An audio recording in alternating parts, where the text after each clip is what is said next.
Are deli meats giving our kids cancer? That seems to be a headline that's floating around the internet, and a question that I get asked often. And if you're a parent packing lunchboxes, that can feel alarming. Because here's the reality. For some kids, especially picky eaters, the only protein they'll eat in their lunchbox is a deli meat sandwich. So today on the Good Eaters Club, we're going to talk about what the research actually says, whether nitrate-free options are actually better, and what to do if your kid lives on turkey sandwiches. No shame, no fear, just context. So what counts as processed meat? Processed meats are meats that have been preserved by smoking, curing, salting, or adding preservatives. That includes things like hot dogs, deli meat, bacon, sausage, pepperoni, salami, and others. These are different from fresh forms of meat like beef, pork, poultry, and fish. The concern largely centers around compounds formed during processing, particularly nitrates, which are associated with increased cancer risk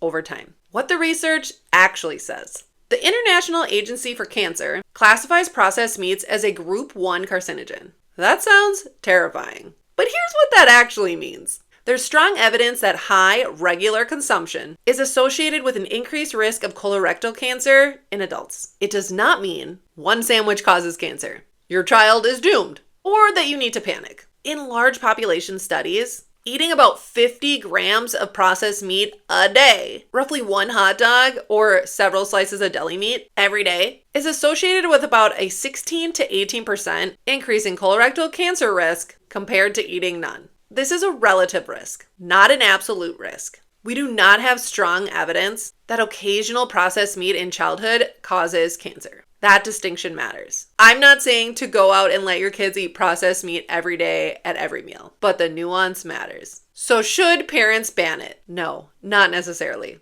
Carcinogenic, in scientific language, does not mean immediate danger. It means long-term consistent high intake increases risk at population levels. And here's real life. If your child will only eat deli meat sandwiches in their lunchbox, we do not throw out the lunchbox. We zoom out. We ask, how often is this happening? What else are they eating throughout the week? Can we rotate in other proteins gradually?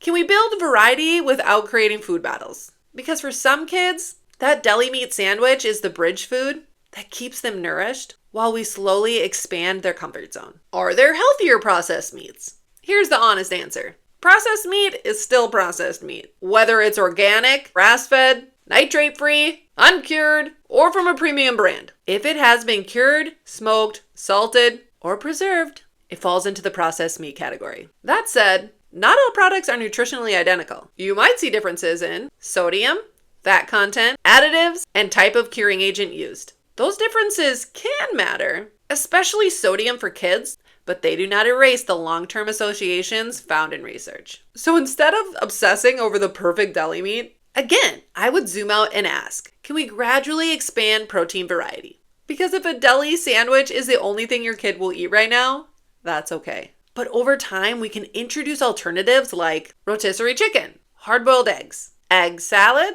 tuna or salmon salad, if your kids will eat that, Greek yogurt, cottage cheese, edamame, hummus, nut butters, tofu, beans, and meatballs. So if we're looking to meaningfully reduce long-term risk, expanding protein sources likely matters more than upgrading to the most expensive deli meat. What about nitrate-free or uncured meats? Labels like no nitrates, uncured, or all natural sound reassuring, but many of these products still use natural nitrate sources, like celery juice powder. And once it's converted in the body, your body can't meaningfully distinguish between nitrates from synthetic sources and nitrates that originated from celery powder. Also, nitrates naturally occur in many foods. So nitrate-free may reduce added synthetic preservatives, but it does not necessarily remove the mechanisms studied in cancer research. That nuance is often missing from the marketing. Let's talk about cost. The healthier versions, organic, uncured, nitrate-free, are significantly more expensive. And I want to gently challenge something. If a family relies on deli meat because it's affordable, it's convenient, it's one of the only proteins their child will eat, it prevents a skipped lunch, is upgrading to a $9 package of organic, nitrate-free turkey meaningfully changing long-term cancer risk? I don't think so. Or is it just increasing your grocery bill? The research linking processed meat to cancer risk is based on overall intake patterns over time, not whether the hot dog was organic or nitrate free. Sometimes we create this false sense of security that if I buy the expensive version, I've solved it. When in reality, more meaningful shifts are reducing frequency, watching portion size, increasing fiber intake, more fruits and vegetables, people, expanding protein variety gradually, looking at overall dietary pattern, not simply paying more. Nutrition guidance that ignores cost is not practical for families. And practical guidance is the only kind that works. So what can parents do? Instead of elimination, think adjustments. You might limit frequency instead of banning. Rotate proteins gradually. Pair deli meat with high fiber foods. Choose lower sodium when possible. Keep working on variety over time because risk is not about one food in isolation. It's about overall dietary pattern over years.